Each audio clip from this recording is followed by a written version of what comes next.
mereka ini tidak tahu apa-apa. Jadi misal, kalau memang ketua yayasan sudah lepas tangan tentang pembangunan sekolah, minimal pemerintah yang lihat. Tapi pemerintah yang juga tutup mata. Nah, makanya kami bilang bahwa ini juga sama-sama mengeras ketua yayasan dengan pemerintah. Tidak ada yang mau mengalah. Karena perbedaan politik. Ya, itu salah satunya.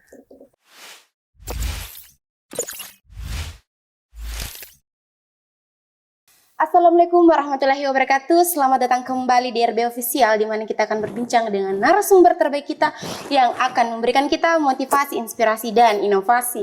Saya Audrey Monika Kansa yang akan menemani teman RB dalam program Orasi obrolan seputar literasi. Jadi teman-teman, di segmen kali ini kita akan membahas kembali terkait pendidikan Indonesia. Dan di depan saya sudah ada salah satu komunitas yang bergelut dalam dunia pendidikan. Dan siapakah dia? Otomatis komunitas ini adalah komunitas saya secara pribadi juga. Dan komunitasnya yaitu RPI, Relawan Pendidikan Indonesia. Halo, Assalamualaikum warahmatullahi wabarakatuh, Kakak Bayu. Waalaikumsalam warahmatullahi wabarakatuh. Jadi Kakak Bayu ini adalah mungkin kita sering ketemu dan beberapa organisasi juga sudah kami tempati sama-sama teman-teman. Jadi alangkah baiknya mungkin kakak sendiri memperkenalkan diri serta jabatannya di RP itu apa sih? Oke, baik, terima kasih. Assalamualaikum warahmatullahi wabarakatuh. Waalaikumsalam. Perkenalkan, nama saya Bayu Imam Al-Ghazali. Jadi terkait dengan jabatan yang ada di RP itu sebagai ketua, itu ketua kedua selama terbentuknya RPI Luraya. Maksudnya 2 kali menjabat? Sudah periode kedua.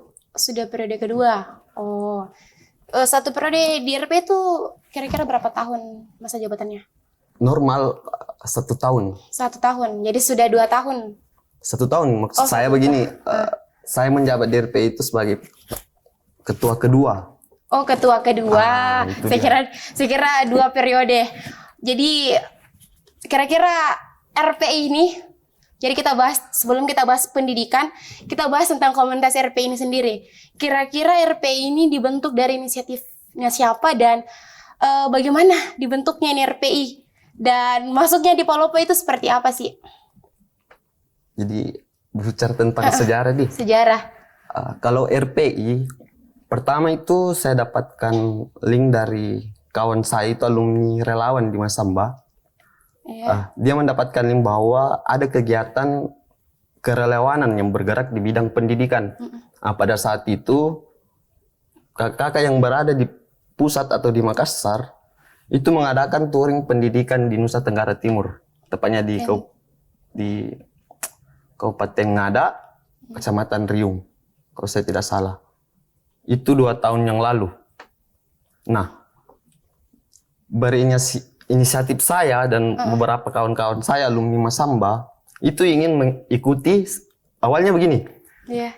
Awal dibentuknya RPI ini, Kak? Iya, awalnya begini. Sebelum masuk di Palopo. Kami berempat itu dari Luwu itu berangkat ke Makassar dengan tujuan ingin jalan-jalan ke Nusa Tenggara Timur. Itu awalnya. Tahun berapa? 2020-an. Itu awalnya karena kebetulan sandarnya kapal itu, kita naik kapal ke Nusa Tenggara Timur, itu di Labuan Bajo. Kami lihat turnya, keren ini.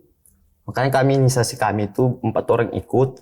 Setelah kami tiba di Nusa Tenggara Timur, kami berbicara dengan founder dari Relawan Pendidikan Indonesia itu Kak Ahmad Yani, selaku Kak Yani, biasa dipanggil Kak Yani.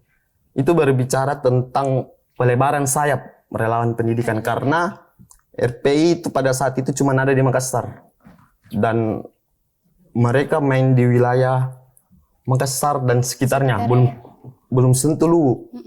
Makanya kami beberapa orang itu, sebenarnya ada 6 orang. Kalau bicara tentang sejarah ada 6 orang, tapi dari Palopo itu 4 orang, yang 2 orang itu kuliah di Makassar tapi orang Luwu. Ya, kebetulan sama-sama angkatan itu berinisiasi membentuk RPI Cabang Luraya pada saat itu, pada saat kami berkegiatan selama seminggu di Nusa Tenggara Timur. Tapi kan foundernya itu Kak Yani. Bagaimana sih? Mungkin kakak bisa dapat informasi atau tahu sejarahnya RPI dibentuk pertama kali oleh Kak Yani itu seperti apa dari inisiatifnya? Oh ya, jadi kalau relawan RPI pertama kali menurut ceritanya Kak Yani selaku founder. Iya. Kayaknya ada 9 orang founder. Tapi yang aktif cuman dia dan ke-8 temannya ini tuh founder-foundernya juga, maksudnya foundernya founder. Oh, foundernya founder. Jadi mereka itu beberapa komunitas yang mereka bangun, mereka dirikan itu bergerak semua di bidang sosial. Mungkin secara sadar selaku Kak Yani itu masih melihat kekurangan dari pada relawan yang bergerak di bidang pendidikan. Nah, makanya berawal dari situ terbentuknya RPI. Jadi semua adopsi-adopsi di RPI itu diambil dari pelajaran-pelajaran beberapa di komunitas lain. Makanya diadopsi semua di RPI. Apakah nama RPI ini sudah paten di awal pertama kali Kak Yani membentuk Relawan Pendidikan Indonesia, atau mungkin ada sebelumnya sejarahnya? Mungkin bukan dulu namanya RPI kah atau bagaimana? Atau memang? Jadi kalau namanya itu memang sudah begitu. Sudah paten dari awal. Relawan Pendidikan Indonesia. Jadi kira-kira lahirnya RPI tahun berapa? Yang di mana? Yang di pusat? Yang pusat? Dulu 2019. 2019. Touring pertama kalinya RPI cabang Luraya itu di mana? Oh, kami touring pertama kali itu di Buntulumu. Buntulumu, Lu Timur, itu di Burau. Burau. Jadi kita bahas dulu terkait struktur RPI. Jadi kan kakak selaku ketua cabang RPI Luraya, kira-kira kepengurusan setiap komunitas otomatis ada struktur kepengurusan. Kira-kira apa saja sih? Kalau di RPI itu terbagi menjadi, maksudnya kalau secara garis koordinasi itu ada struktur inti, terus ada lagi struktur yang dikatakan juga struktur menengah. Terus yang di bawahnya itu kabit-kabit. Nah, yang menengah ini kalau struktur inti itu ada ketua, ketua harian. Ketua harian itu tupoksinya apa? Sebenarnya lebih kepada misal kayak ada undangan masuk. Jadi dia yang jalan terus setiap hari. Terus sekretaris dan bendahara. Nah, itu untuk struktur inti. Terus struktur menengah itu ada koordinator pesisir, marginal kota, dan pelosok. Nah, di bawahnya lagi itu ada bidang tagana. Jadi kalau di RPI sendiri cabang Luraya itu kami tidak bergerak fokus hanya pada bidang pendidikan. Namun kami siapkan juga bidang tagana. Tagana itu apa? Mungkin teman-teman yang menonton tidak tahu apa itu tagana, Kak. Ya, tagana itu mungkin secara garis besarnya itu bergerak pada saat ada bencana. Oh, bencana. Misal tanggap darurat. Relawan sosial dia. Lanjut, terus ada tagana, ada ekonomi kreatif, terus bagaimana mungkin teman-teman tahu, dan ada koordinator volunteer, itu membackup semua volunteer yang ada di Relawan Pendidikan Indonesia, koordinator humas, advokasi dan lain-lain. Kan saya kemarin sudah undang dari komunitas KUN. Mereka itu dalam strukturalnya itu ada yang namanya kepala sekolah, wali kelas. Apakah RPI juga? Karena kan satu komunitasnya sama-sama dalam bergelut dalam dunia pendidikan. Apakah sama seperti itu atau ada terpisah sendiri secara struktural di RPI? Kalau RPI itu mungkin cuman dengan KUN itu mungkin cuman namanya yang lain. Iya. Ada kepala sekolah di RPI itu tidak pakai kayak begitu. Tidak pakai begitu. Kira-kira model program mengajarnya atau model program pendidikan itu seperti apa? Jadi kalau di RP itu ada 2 metode, itu formal dan non formal. Nah, formalnya seperti kita yang mengikuti pelajaran seperti biasanya di sekolah-sekolah formal, dan ada non formal. Jadi non formal ini juga terbagi ada beberapa kelas. Misal inspirasi. Oh, di situ nanti baru dibagi-bagi kelas-kelasnya. Itu. Kelas inspirasi. Inspirasi ada karakter, infrastruktur.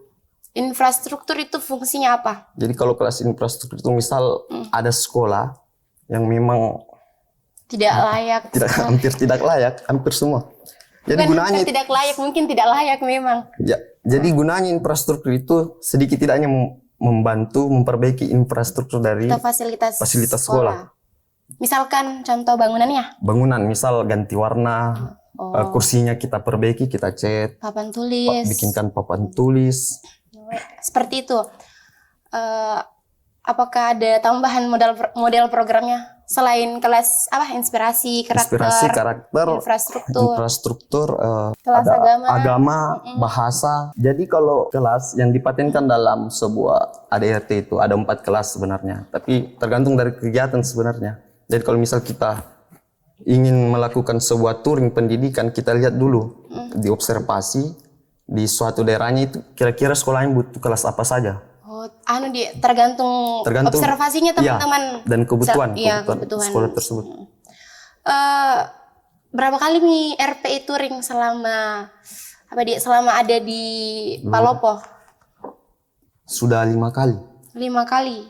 Oh. Sudah 5 kali. Dan satu sekolah itu SMP. Mirisnya. SMP. SMP. Jadi kita bahas tentang bagaimana sih pengalaman kakak selama mengajar menjadi relawan pendidikan. Tidak mudah itu menjadi relawan, teman-teman. Mungkin kakak bisa menyampaikan kakak mengajar di pelosok pesisir juga. Bagaimana kira-kira? Jadi sebenarnya untuk mengajar itu minimal kita mempunyai sebuah wawasan. Itu yang pertama untuk mengajar. Terus mentalnya kita, karena tidak bisa kita pungkiri, jadi kakak-kakak yang masuk DRP itu semuanya rata-rata hampir tidak ada basic pendidikan. Kayak saya saja itu jurusan hukum. Saya juga jurusan hukum. Jadi kita dipaksa untuk bisa mengajar dengan masuk komunitas relawan pendidikan. Betul. Jadi tidak menuntut dari basic hukum atau kita harus berjurusan hukum untuk mengajar. Jadi memang kalau DRP itu misal ada teman-teman yang memang betul-betul mentalnya itu mental tukang, biasanya kita sebut sebagai mental tukang. Dan ada memang mental guru. Jadi DRP itu menyediakan sebuah kelas untuk teman-teman yang mau mengabdi dan juga yang mau mengabdi tapi tidak bisa mengajar, dan yang mau mengabdi dan bisa mengajar. Itu kita sediakan wadah atau kelas, makanya kita bentuk infrastruktur. Gunanya itu mental tukang. Kalau DRP, teman-teman biasa menyebutnya tukang. Karena dia yang membuat misalkan kalau papan tulis, kursi yang perbaiki plafon yang seperti itu. Jadi dari 5 sekolah yang kakak sudah ajar, otomatis kakak memiliki pengalaman dan melihat bahwa ternyata sekolah yang seperti ini kelayakan gurunya, kelayakan sekolahnya itu bagaimana kakak merasakan hal tersebut dengan melihat otomatis kan kita sama-sama sekolah di kota, jadi otomatis perbedaannya itu sangat luar biasa berbeda. Bagaimana kira-kira kakak melihat itu? Jadi kalau yang paling berkesan sebenarnya itu ada 2 sekolah selama ada RP Luraya. Itu touring pertama di Buntulungu dan touring terakhir di kepengurusan ini. Ya, SMP dan SD. Jadi memang kalau kita ke pelosok itu ada 2 faktor yang menghambat kemajuan dari sekolah tersebut. Yang pertama itu SDM guru mengajarnya dan kualitasnya, dan sarana prasarana ataupun infrastrukturnya. Jadi karena kalau di Buntulungu itu kalau kita berbicara tentang infrastruktur, anak sekolah itu nyeker nggak pakai sepatu. Dan memang sekolahnya ada cuma satu bangunan, cuma dibagi 3. Itu ada cuma sekat setengah. Jadi kalau mengajar guru yang di sebelah, kalau memang 2 gurunya datang, jadi itu enggak konsentrasi karena sekatnya cuma setengah. Itu pun kalau gurunya cuma datang 2, tapi kalau cuma datang 1 itu digabung. Nah, yang menjadi masalah itu kurangnya perhatian pemerintah sebenarnya. Kalau khusus di situ Buntulungu, karena kami juga sering advokasi, terus kita cari tahu bahwa kenapa ini sekolah bisa begini. Jadi faktornya yang di bawah Buntulungu itu karena tanah yang dibangunkan sekolah. Jadi sekolah itu sekolah kelas jauh. Oh, kelas jauh sekolah yang ada di kota? Iya, SD Lagigo itu kelas jauh. SD apa? SD Lagigo. Iya, kalau enggak salah 2-3 Lagigo berapa? Lagigo. Itu di Burau. Oh, yang di Burau. Jadi 2 faktor ini yang menghambat sehingga sekolah itu jauh tertinggal. Yang pertama itu tenaga pengajarnya. Gurunya? Jadi guru di sana itu sudah hampir 10 tahun. Mengajar, itu sukarela. Sukarela, maksudnya dia bukan dari PNS? Bukan PNS, bukan basic guru. pendidikan. Iya, cuman kebetulan dia tinggal di daerah situ dan guru yang mengajar itu sudah menyerah karena aksesnya ke situ Buntulumu. Jadi guru yang ditempatkan di situ sudah menyerah dan orang yang ngajar siswa di situ itu masyarakat. Yang sudah hampir 10 tahun. Nah, di sini sebenarnya pemerintah harus ambil andil. Jangankan andil, itu sangat penting sebenarnya. Karena melihat dari beberapa siswa itu memang antusiasnya sangat. Bayangkan ada 3 siswa itu. Jam 4 subuh berangkat dari rumahnya. Jam 4 subuh berangkat dari rumahnya. Kira-kira berapa? Jam 7 baru sampai di sekolah. Jadi berapa jarak jauhnya itu, berapa kilometer dari rumah? Jadi kalau kondisinya di Buntulum itu, satu gunung itu 3 rumah. Satu gunung 3 rumah. Jadi jarak-jaraknya itu gunung di sini, baru gunung di sini ada lagi yang sana. Jadi kita bisa lihat, oh rumahnya siswa sana, oh ada yang paling jauh. Jalan kaki nyekir. dari jam 4 subuh. Nggak pernah gue dapat itu pengalaman seperti itu. Jadi kalau dari ceritanya memang teman-teman yang sudah saya datangi ke sini, memang ketika melihat ada sekolah yang betul-betul akses jalannya yang lebih sulit, bukan lagi tentang fasilitas sekolahnya, tapi akses jalannya.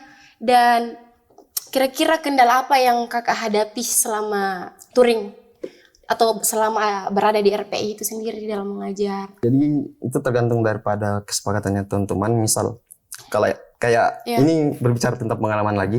Jadi touring terakhir itu ada di Luwu Utara lagi, kebetulan lokasinya di Luwu Utara. Yang baru-baru dia? Ya, di Pembaka. Jadi yang jadi kendali itu pada saat kita mulai di lokasi itu biasanya kita dapatkan 2 masalah. Yang pertama itu pemerintah. Lagi-lagi masalahnya di pemerintah. Ya, di pemerintah. Jadi sekolah juga yang tertinggal ini, jadi sesuai dengan survei itu rata-rata itu yayasan. Yang punya? Ya, yayasan yang punya. Dan kebetulan mereka clash antara pemerintah dan. Maksudnya tidak sepaham. Yayasan dengan ketua yayasan atau pengelola yayasan. Dengan pemerintah setempat. Itu ada clash. Ada ruang. Karena maksudnya mungkin perbedaan-perbedaan. Ya, perbedaan-perbedaan begitu.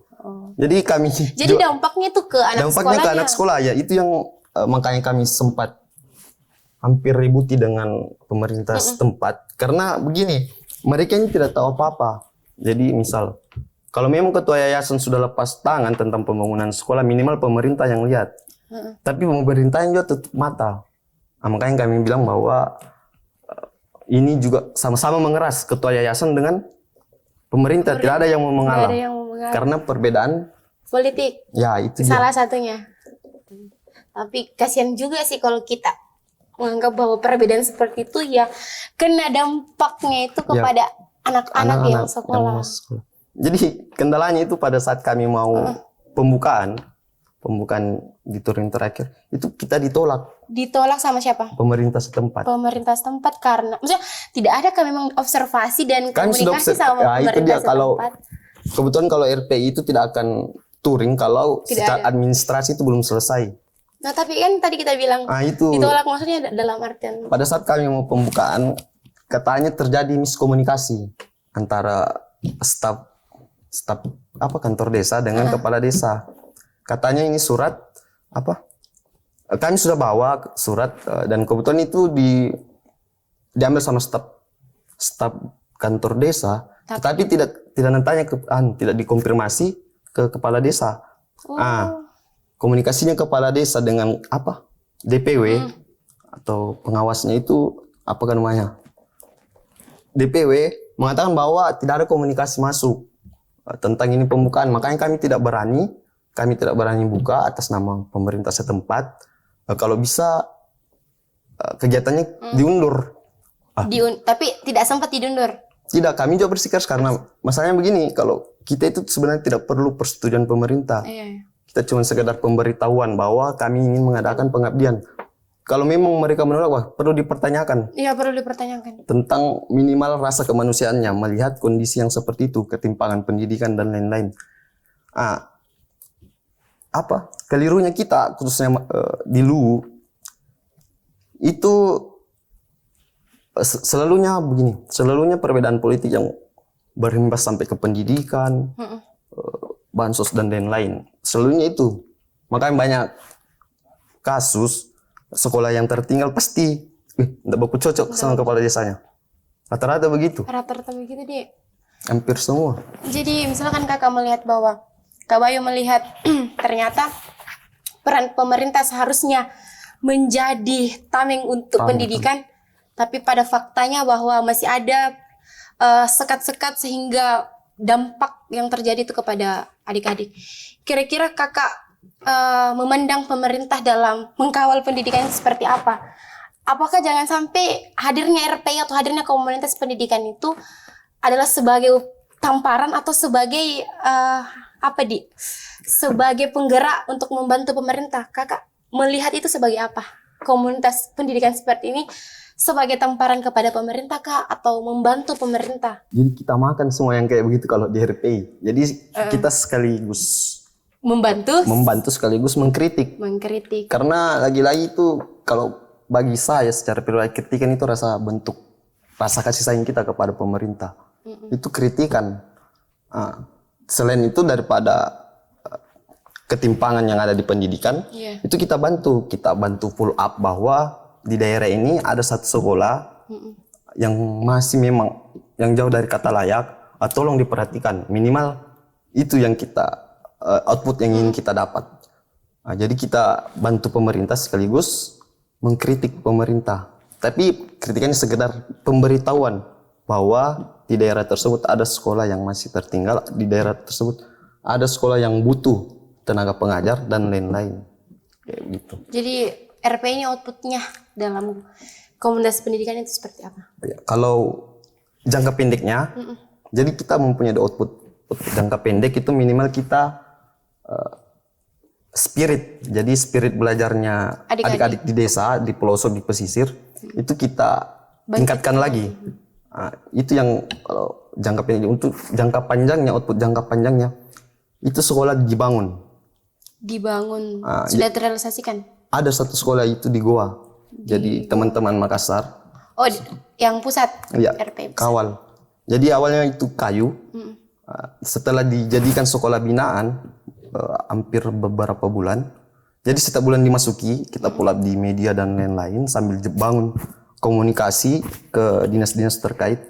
Setelah beberapa bulan itu datang mobil bawa bata, bawa dan lain-lain untuk membangun sekolah. Untuk kebutuhan pembangunan sekolah. Nah itu untuk jangka panjangnya, output yang ingin kita gapai. Itu jangka panjangnya. Sedangkan jangka pendeknya itu spirit belajarnya adik-adik kita harus kita tingkatkan lagi, karena perbedaan situasi itu bukan menjadi tolak ukur untuk sebuah kesuksesan. Kira-kira ini Kak, kurikulum, kita bahas terkait kurikulum pendidikan, apakah sudah maksimal untuk penerapan? Apalagi kan sekarang ini sudah kurikulum merdeka dia.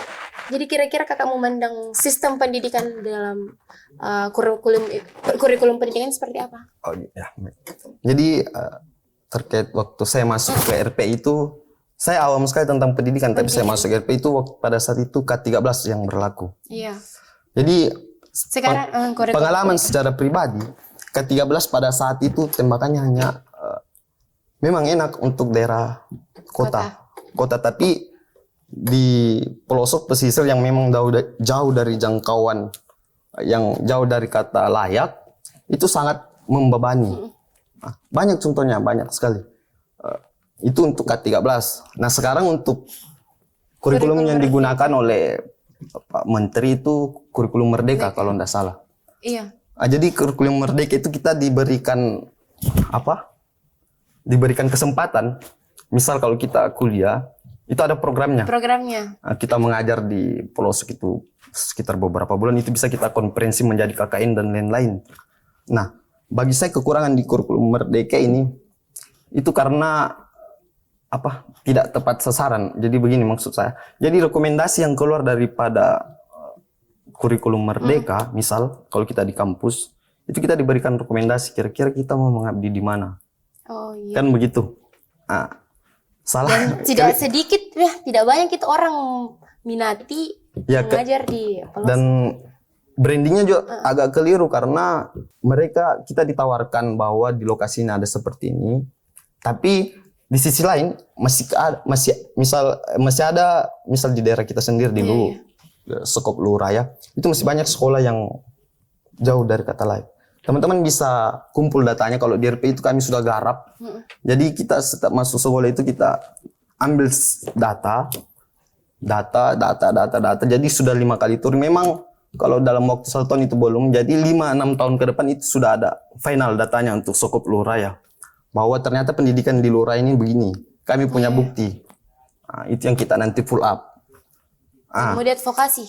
Iya, diadvokasi. Jadi K13 belum rampung untuk pelosok dan lain-lain. Dirubah lagi jadi.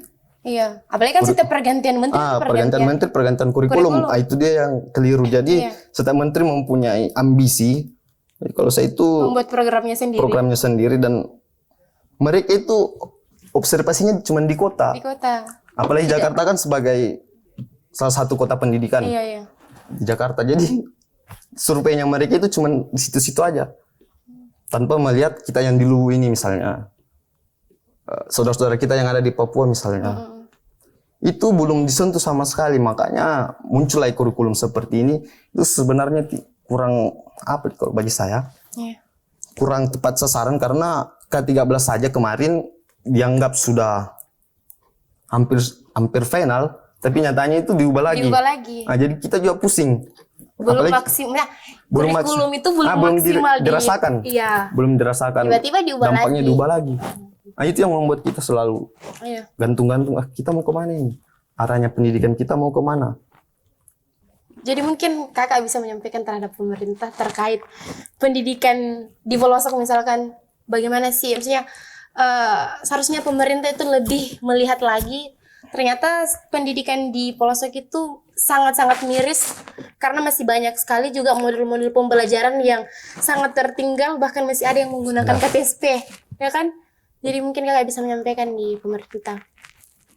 Atau ada yang mau disampaikan kepada pemerintah tentang pendidikan? Kalau saya secara pribadi untuk pemerintah yang terkait, jadi tidak menyeluruh, jangan sampai orang perikanan tersinggung. Oh iya. Padahal bukan bidang. Jadi untuk bagian pendidikan, bidang yang terkait, saran saya itu bentuk satu tim atau beberapa tim itu khusus melacak segala semua sekolah yang ada di Luraya yang jauh dari kata standarisasi yang telah ditetapkan. Misal patokannya K13. Jadi kita ke sekolah di Buntulumu, apakah sesuai dengan standar yang telah ditetapkan? Nah, minimal dia bentuk seperti itu. Jadi memang kami tidak butuh perubahan yang spontan, tapi kami mau lihat usahanya pemerintah. Apalagi untuk bidang yang terkait yang memang sudah tanggung jawabnya untuk menghandle segala sesuatu tentang berbau pendidikan. Nah itu ya kalau dari saya itu. Minimal mereka bentuk tim, terus memang khususnya untuk mencari sekolah yang jauh tertinggal itu mendata. Terus sisanya itu kita berikan kesempatan untuk rolling kalau saya rolling setiap tenaga pengajar. Jadi kayak misal di Masamba di Saluseba, mereka rolling kan dia termasuk sekolah jauh. Awalnya pertama sekolah negeri, tapi karena kurangnya tenaga pendidik dan anak-anak juga sudah pergi sekolah di kota, itu beralih menjadi sekolah jauh. Jadi tenaga pendidiknya itu di rolling. Karena yang keluhan dari Buntulu itu dia terus karena memang akses. Oh ya juga pemerintah setempat kalau perlu untuk sekolah-sekolah pelosok minimal aksesnya lah.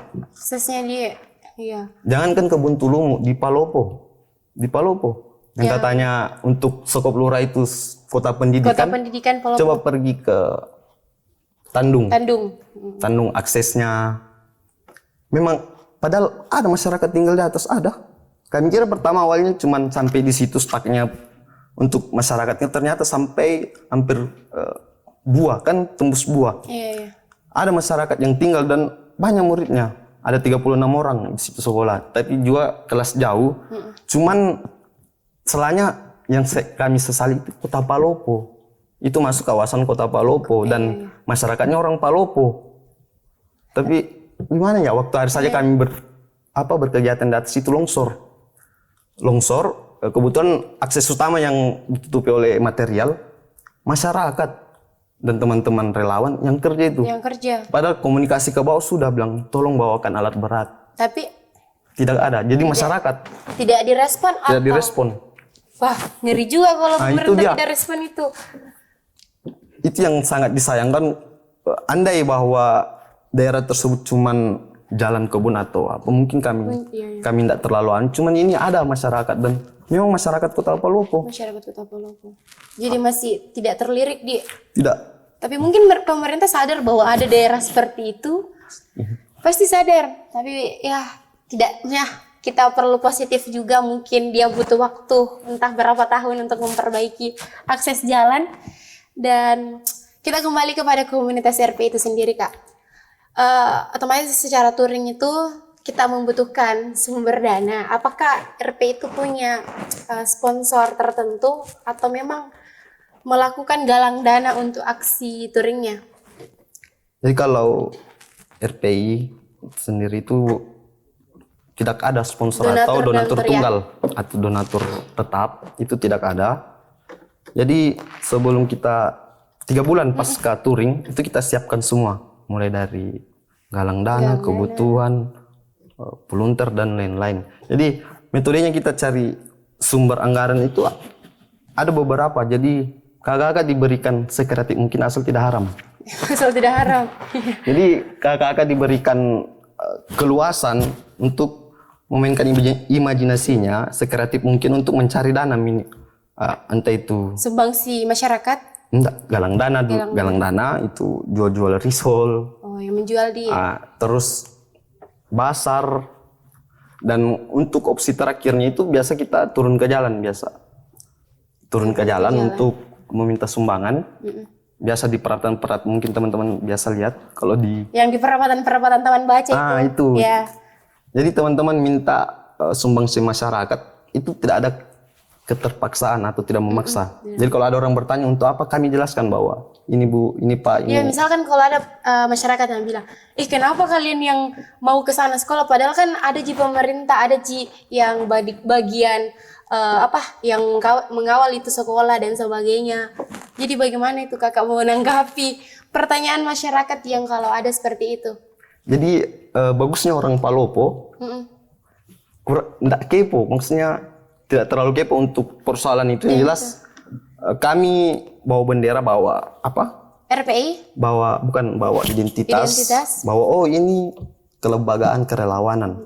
Dan saya akui keramahan dan kebaikan hati orang Palopo itu the best. Serius. Jadi mereka tidak bertanya mau berapa, 10.000, 20.000. Untuk apa ini? Just untuk pendidikan. Dia mau tanya di mana, kenapa kalian yang harus beri, kenapa? Mereka tidak mau tahu itu. Maksudku tidak ada satupun masyarakat Palopo yang bertanya terkait kenapa mesti kalian. Nah, padahal ada pemerintah di setempat. Selama saya ber-RPI belum dapat informasi yang seperti ataupun ditanya langsung. Oh, belum dapat. Jadi bagus juga kita masyarakat Palopo tidak terlalu kepo terkait itu. Kenapa begini? Ya, just mereka tahu ini tentang kebaikan. Jadi kalau berbicara tentang kebaikan, orang Palopo itu berbondong-bondong. Berbondong-bondong. Betul. Karena ya satu sumbangan itu ya kita akan menghasilkan pahala yang luar biasa, apalagi terkait pendidikan. Ya. Kira-kira pesan kakak terhadap teman-teman yang menonton bahwa pendidikan itu seperti apa? Jadi kalau saya secara pribadi, pendidikan bukan tolak ukur sebuah kesuksesan, tapi itu minimal sebagai batu loncatannya kita untuk mengejar kesuksesan. Jadi kalau ada pendidikan yang masih jauh dari kata layak, mungkin kita sama-sama merangkul, sama-sama bahu-membahu untuk mencerdaskan kehidupan bangsa itu tertera di undang-undang. Banyak ketimpangan pendidikan, misal teman-teman pesisir yang buta aksara, di pelosok yang aksesnya. Jadi memang masing-masing daerah itu mempunyai sebuah problem pendidikan, tapi itu serasa bukan menjadi suatu kendala sehingga kita tidak mau berbuat baik, sehingga kita tidak mau membantu adik-adik atau saudara-saudara kita untuk merasakan pendidikan yang layak.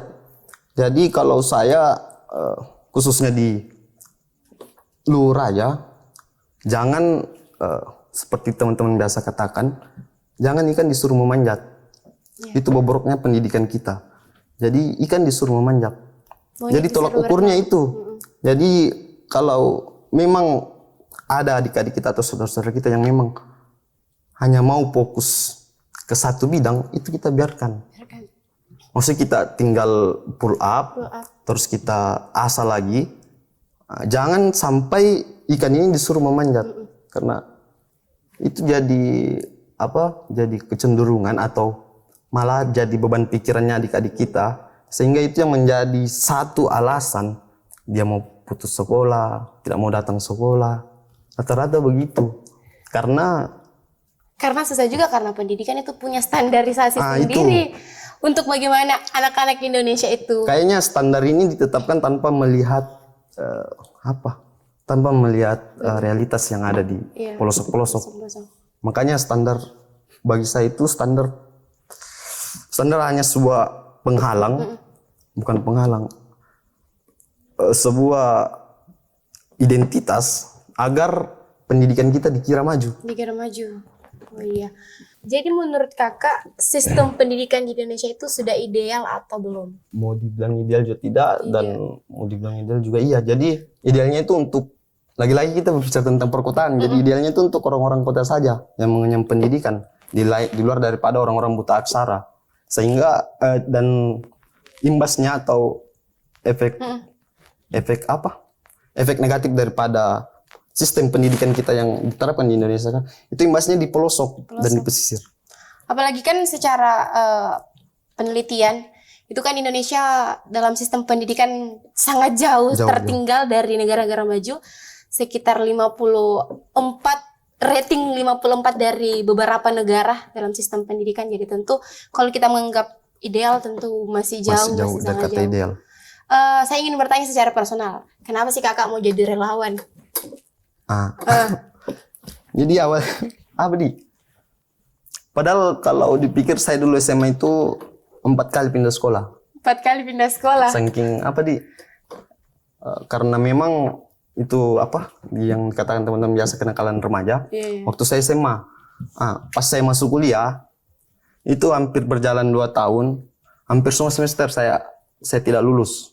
Maksudnya error semua nilainya. Wah, ternyata error pada saat kenal dunia relawan itu pada saat kemarin di bencana Bencana Masamba. Oh, di situ. Di situ awal pertama kenal dunia relawan. Oh, ternyata mengabdi itu ternyata gerakan-gerakan sosial itu semenyenangkan ini. Dulu daripada berbicara tentang langit. Jadi kita itu membangun relasi selama di lokasi, entah itu dari Makassar dan lain-lain. Itu yang membuat niat saya bahwa mau terus bergulir di sini. Minimal untuk pandangan saya untuk hapus dosa masa lalu saya begitu. Jadi menjadi relawan. Di luar daripada sholat. Oh iya. Jadi kakak menjadi relawan itu untuk menghapus dosa masa lalu. Itu anggapan saya pertama. Makanya saya turun di Masamba, tapi ternyata beda. Ternyata ada sensasi yang lain ketika kita mencoba untuk terjerumus ke dunia relawan. Dan alhasil setelah Masamba kita ke Mamuju. Iya, apalagi sama Jiki juga waktu jadi relawan di Mamuju. Kita ke Nusa Tenggara Timur waktu bencana. Oh jadi sempat ke NTT. Pulang dari situ bilang, apa lagi? Kan enggak mungkin kita mau berdoa di mana lagi bencana. Oh iya. Kan enggak mungkin. Jadi kita cari wadah yang menyediakan untuk aksi-aksi kemanusiaan. Iya, salah satunya aksi kemanusiaan dalam dunia pendidikan. Pendidikan dan lain-lain. Kita ketemu ini RPI. Makanya sampai sekarang bergulir di sini dan semoga tidak ada bencana lagi. Jadi sebelum kita tutup, mungkin kakak bisa memperkenalkan apa sih ini nama IG-nya RPI. Mungkin teman-teman yang menonton tertarik dengan RPI itu sendiri, jadi dia mengikuti kapan sih RPI buka volunteer. Jadi untuk akun berbagi informasi dari relawan pendidikan cabang Luraya itu kita mempunyai akun sosial media yang di Instagram. Iya. Namanya itu relawan pendidikan _Luraya. Luraya. Jadi di situ informasinya untuk teman-teman yang mau kira-kira memantau kapan sih volunteer atau membuka volunteer. Di RPI itu sendiri, jadi kita bisa pantau IG-nya. Sekarang sudah angkatan berapa di RPI, Kak? Sudah angkatan 5. 5. Jadi kalau touring pendidikan selanjutnya itu angkatan 6. Angkatan 6 dia. Jadi saya angkatan 4. Iya. Angkatan 4. Jadi teman-teman, untuk segmen kali ini terkait pendidikan, mungkin banyak yang perlu kita pelajari lagi terkait sistem pendidikan dan terkait pengalaman-pengalaman setiap komunitas dalam mengkawal pendidikan.